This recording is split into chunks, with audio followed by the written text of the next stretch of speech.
que la paz de nuestro Señor Jesucristo te acompañe siempre. Hoy vamos a iniciar nuestros estudios con Juan. Seguimos con él. Acuérdate que debes leer los versículos que yo menciono. Vamos a leer Juan 1, del 19 al 2:25. El siguiente día vio Juan a Jesús que venía a él y le dijo: He aquí el Cordero de Dios que quita el pecado del mundo. Juan 1:29. Ya el apóstol Juan asentó que el verbo no tuvo principio. Sin embargo, el comienzo de su ministerio aquí en la tierra es uno de muchísimo interés para los historiadores, pero mucho más para el creyente. Por cierto, desde su entrada al mundo, a la vez humilde en un pesebre y espectacular, el anuncio angelical, Jesucristo pasó la juventud y adolescencia casi sin comentarios por parte de los evangelistas, a excepción de Lucas 2, del 41 al 52. En cambio, los cuatro desarrollan el tema del inicio del ministerio público. Los sinópticos, primeros tres, presentan detalles de los acontecimientos preparatorios, su bautismo y la tentación en el desierto. El enfoque de Juan es muy diferente. Siempre va de acuerdo con la historia, pero sin repetir los mismos detalles, ya que él escribió como una perspectiva doctrinal muy diferente. Este evangelio no da todos los detalles de la vida de este gran profeta, Juan el Bautista, pero sí nos revela lo suficiente. En el libro de Lucas, el que proporciona más detalles acerca del bautismo del Bautista y su familia, Lucas 1, del 5 al 15 y del 58 al 80. El propósito del ministerio del Bautista: él vino para que diese testimonio de la luz, Juan 1:7. Juan dio testimonio de él, Juan 1:15. Cuando los del Cenerín vieron a preguntarle quién era, y él contestó: yo soy la voz que clama en el desierto, enderezad el camino del Señor. Juan 1:23. No cabe duda que provocaba interés la combinación de su mensaje apocalíptico con el estilo de vida, por ejemplo, su vestimenta, y Juan estaba vestido de pelos de camello y tenía un cinto de cuero alrededor del lomo, Mateo 3:4. Su comida era de langosta y miel silvestre, Mateo 3:4. Su ambiente, el desierto, Mateo 3:4, 11, del 7 al 9. Al observarlo y oírlo, algunos preguntaron si él era el Mesías prometido. Sin embargo, Juan, sabiendo cuál era su papel, así lo manifestó delante de las autoridades. 1, del 20 al 23. Era el heraldo de un rey venidero y cumplió su tarea al pie de la letra. Los judíos nunca pudieron decir que la venida del Mesías le cayó por sorpresa, ya que Juan los dejó sin excusa.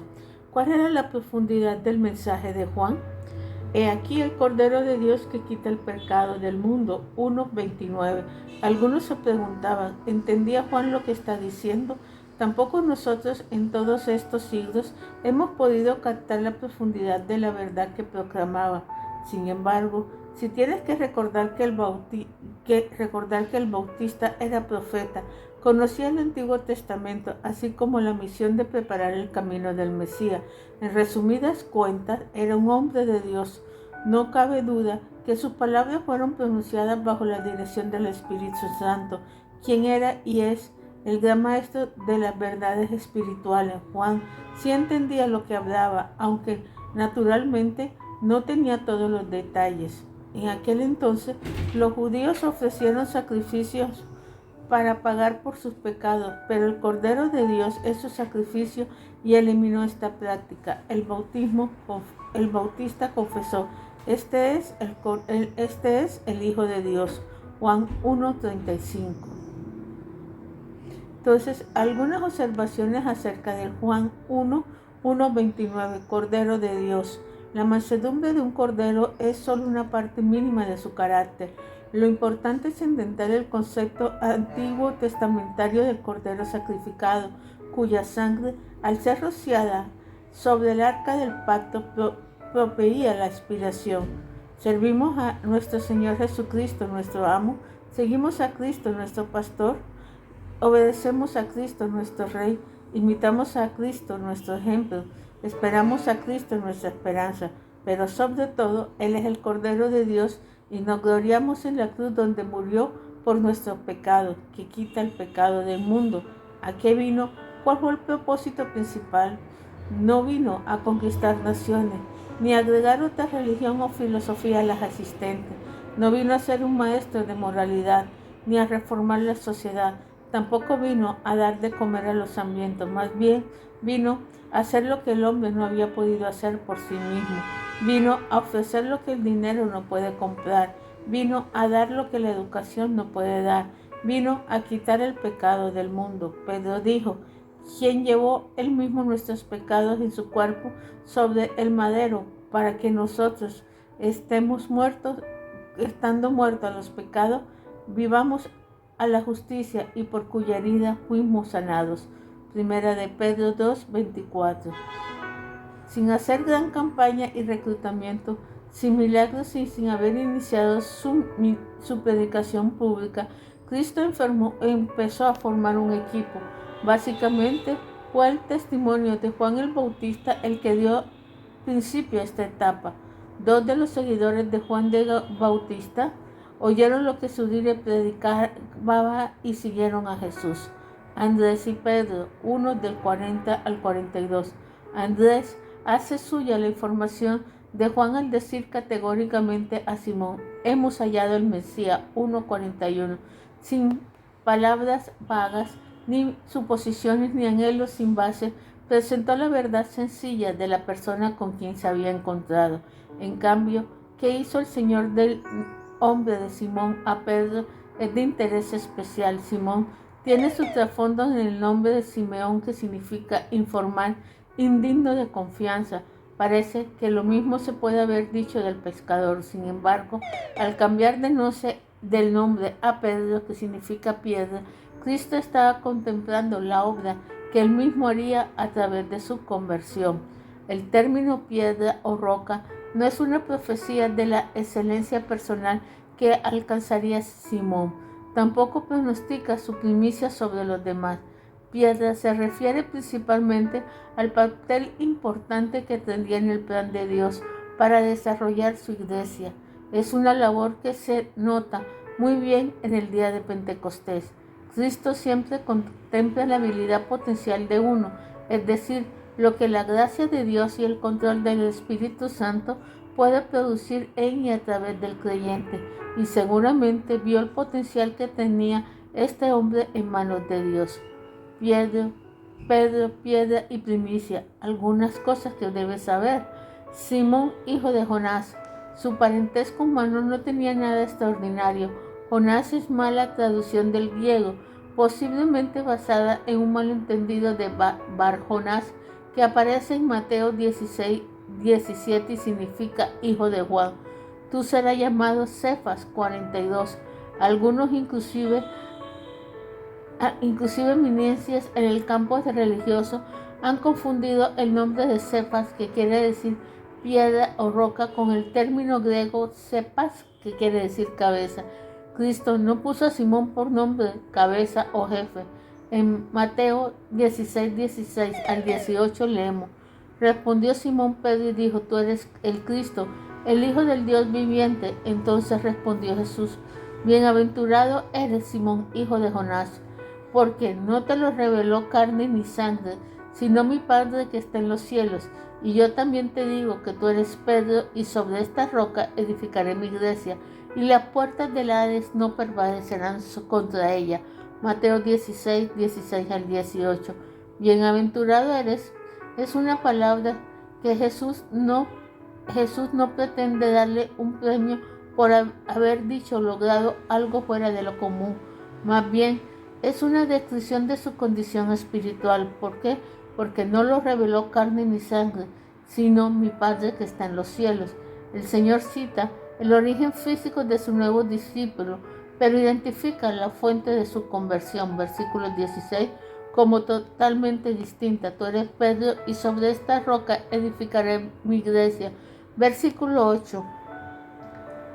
Es de notarse que Cristo no dijo sobre ti, Petros. El nombre dado por Cristo quiere decir piedra, y no es la misma palabra ni tiene el mismo sentido que Petra, la roca, sobre la cual Cristo edificaría su iglesia.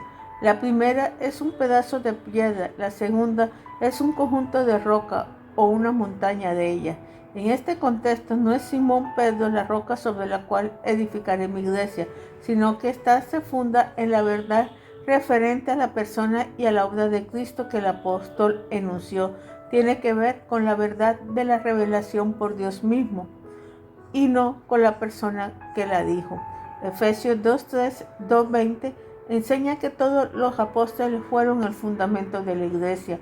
Este versículo no hace referencia a sus reconocidas y nobles personas, ni aun a la gran fe que pusieron en el Señor.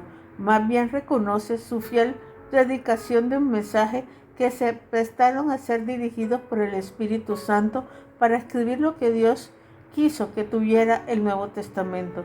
En Mateo 18 y Lucas 22-24, los discípulos discutieron quién sería el mayor. Obviamente el Señor no había señalado a Pedro que Pedro lo sería, o los demás hubieran entendido así, y dado su forma de ser, se hubiera opuesto. Es importante considerar las fallas y flaquezas de que Pedro tuvo, característica que vemos en todo ser humano, como la famosa negación, Mateo 26, 69 y 75. El apóstol fue perdonado por la misericordia y gracia de Dios, pero más tarde provocó una situación difícil a la iglesia, lo cual menciona Pablo. Bajo el control de Cristo, cualquier discípulo inestable puede llegar a ser una piedra. Natanael 1:45-51. Frente a la renuncia de este, 1:46, Cristo demostró su omnisciencia, 1:48, lo cual dejó a Natanael impresionadísimo y dijo: Rabí, tú eres el Hijo de Dios, el Rey de Israel, 1:49. Qué buen ejemplo de un individuo cuyo corazón había sido preparado para recibir la verdad. A través de los años de ministerio, fueron muchísimas las personas que no reaccionaron hacia los milagros del Señor. Ignoramos los detalles biográficos de Natanael, pero será recordado por haber sido sensible a las palabras de Jesús. Aunque probablemente los discípulos no comprendieron completamente el título de Cordero de Dios, sí entenderían las principales. Jesús ofreció lo que ningún otro, inclusive aquel predicador de justicia y arrepentimiento del que Cristo dijo: entre los que nacen de mujer no se ha levantado otro mayor que Juan el Bautista. Mateo 11:11. Sus discípulos, de quien quita el pecado del mundo, era muy diferente a hacerlo de uno que predica el arrepentimiento. Primera señal: el agua convertida en vino en las bodas de Caná. Relación con algunas personas en Canaán.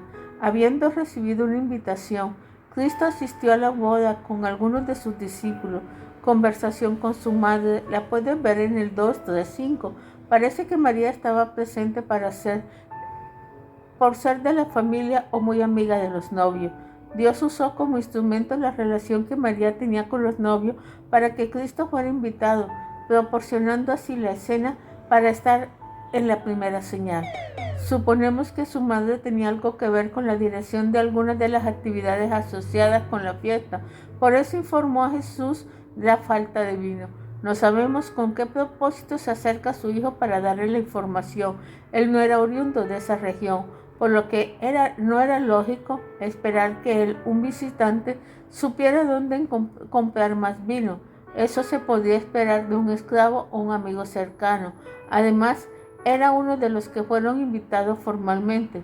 Por supuesto, existía la posibilidad de que ella esperara un milagro. Sería que quería que Jesús empezara a manifestar su verdadero carácter. Es interesante notar las dos respuestas del Señor. En primer lugar, respondió a su madre: ¿qué tienes conmigo, mujer? La expresión se encuentra en varias otras partes de la Biblia y su sentido exacto depende del contexto. Ni la pregunta ni el término mujer expresan falta de respeto, aunque en español lo parece. Él quería comunicar a su señora madre que su programa no era el de ella. En otras palabras, ya no sería el horario o plan familiar dirigido por su madre. Con toda ternura posible le hizo ver que tenía que obedecer otras órdenes. Enseguida Cristo respondió a la necesidad del momento, obedeciendo un propósito y horario muy suyo, hizo el milagro. Conversación con los que le servían, del 2:5 al 7 y 2:5 versículos 7 y 8. Según parece, no era esclavos ni sirvientes, sino amigos los que ayudaron a los novios en su celebración. A esto Jesús dio las instrucciones. Juan no indica nada de las reacciones de ellos, ni lo extraño de sus indicaciones, ni lo espectacular de los resultados. Sin embargo, tuvieron que haberse dado cuenta del milagro. Intercambios con sus discípulos, 2:11. Juan nos relata que hubo conversaciones. Sin embargo, parece que esta señal logró su propósito, porque los discípulos creyeron. Después, no informa que este fue el primer milagro, 2:11, contradiciendo así a los 4 apócrifos que hablan de la juventud de Jesús. Algunos de ellos pretenden presentarle en su niñez y adolescencia haciendo milagros y prodigios. No, su primer milagro se hizo en la boda de Caná. Su propósito principal aquí no era bendecir el concepto del matrimonio. La Biblia tiene muchas enseñanzas sobre ese tema importante, pero no es el enfoque aquí. Tampoco quería el Señor enseñar al mundo que es lícito tomar bebidas embriagantes. El vino de aquel entonces era fermentado, pero por lo general iba mezclado con 3 partes de agua. La intención de Cristo era demostrar su poder mayormente a sus discípulos para que creyeran. La señal tenía un propósito espiritual y según Juan, los discípulos lo vinieron y entendieron. Este principio de señales hizo Jesús en Caná de Galilea y manifestó su gloria y sus discípulos creyeron en él. 2:11. Reacción de los que profesaban ser judíos piadosos, del 2:12 al 25. El culto y el comercio, 2:12-17. Después de haber pasado unos días en Capernaum con su familia, Cristo y sus discípulos se dirigieron a Jerusalén para celebrar la Pascua. Por supuesto, el Señor había visitado el templo en otras ocasiones con su familia. Esta, sin embargo, era la primera visita de su ministerio público. Las condiciones en que se encontraba el recinto sagrado lo hicieron reaccionar con fuerza. Naturalmente, los judíos del lugar lejanos de Jerusalén tenían que cambiar su dinero y comprar animales para los sacrificios. El Señor no se oponía al comercio. Lo que le molestó era que había convertido el templo en un mercado, o más bien, lo que estaban haciendo reflejaba la degeneración espiritual que permeaba el judaísmo de aquel entonces, poniendo énfasis en los textos y en los ritos en vez de aplicar el sentido de la verdadera ley. Qué interesante que el Señor confrontó la falta de los judíos en el mismo centro de su religión. Igualmente importante es que lo haya hecho tan temprano en su ministerio. Por cierto, casi al final de los 3 años y medio del ministerio público, el Señor volvió a condenar el comercio ilícito del templo, Lucas 19, 45, 48, pero ninguna de las 2 intervenciones fueron pasadas para ganar el favor de los líderes religiosos. El grupo y sus preguntas, 2, 18, 22. Los judíos del versículo 18 eran los miembros del Sanedrín, estaban molestos y probablemente iban acompañados por alguna policía del templo. Demandaron de Jesucristo sus credenciales, algo que lo autorizaba a hacer semejantes cambios en el ritmo religioso que les complacía. Como de costumbre, en semejantes circunstancias, Cristo no hizo ningún milagro, más bien, usando palabras bien comprensibles para quienes estaban dispuestos a creer, comunicó el propósito de su ministerio, pero prácticamente ocultó su mensaje a los que tenían una disposición incrédula. Además, aludió a su muerte y resurrección. Ellos lo entendieron mal, tomando su dicho como si fuera referencia al templo literal. Más de 3 años después, sus discípulos reflexionaron en sus palabras: destruiré el templo y en 3 días lo levantaré, y fueron confirmados en su fe. 2:22. Jesús y los creyentes a medias. 2:23-25. La gente quedó muy impresionada con las señales, inclusive empezaron a surgir cierta clase de fe. Sin embargo, Juan especificó que esa fe se fundaba en lo que vieron y no en lo que oyeron. Era una fe inadecuada, incompleta. Eran creyentes a medias. Sin embargo, el Espíritu Santo utilizó esto para seguir al autor humano del Evangelio a revelar una característica adicional de la persona divina de Cristo, señalando la razón por la cual él no se fiaba de ellos, porque conocía a todos y no tenía necesidad que nadie diese testimonio del hombre, pues él sabía lo que había en el hombre. Capítulo 2 del 24 al 25. En el Señor radica el poder absoluto, capaz de examinar y conocer el corazón del hombre. El ser humano puede engañar a su prójimo, pero nunca al Señor. Vale la pena notar el vocablo todo del versículo 24. Cristo conoce aún los detalles más mínimos de las personas más sencillas. En el contexto de Juan 2, todos quieren decir que entre los que vieron, oyeron y creyeron en una forma superficial, no había ninguno con quien el Señor hubiera podido entrar una relación estrecha. Ahora razona un poco. Al analizar estos capítulos del Evangelio de Juan, se nota que desde el principio de su ministerio, Jesús encontró oposición abierta de los líderes religiosos. Poca gente estuvo dispuesta a seguirlo. ¿En qué grupo te encuentras tú? Si has recibido a Cristo como su Salvador y Señor, ora a Dios pidiendo que Él venga a su vida y lo transforme en un verdadero creyente. Padre Celestial, en nombre de nuestro Señor Jesucristo, te damos gracias, Dios eterno, por todo lo que tú haces. Gracias, Señor, porque cada día, Padre Celestial, podemos entender la grandeza, Señor, de nuestro Mesías, Jesús de Nazaret.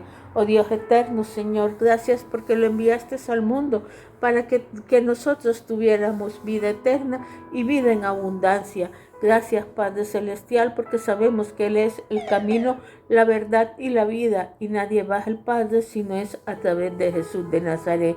Mi querido hermano, que la bendición del Hijo, del Padre, del Hijo y del Espíritu Santo esté sobre ti, y su paz, que es sobre toda paz, siempre te acompañe. Amén y amén. Dios te bendiga.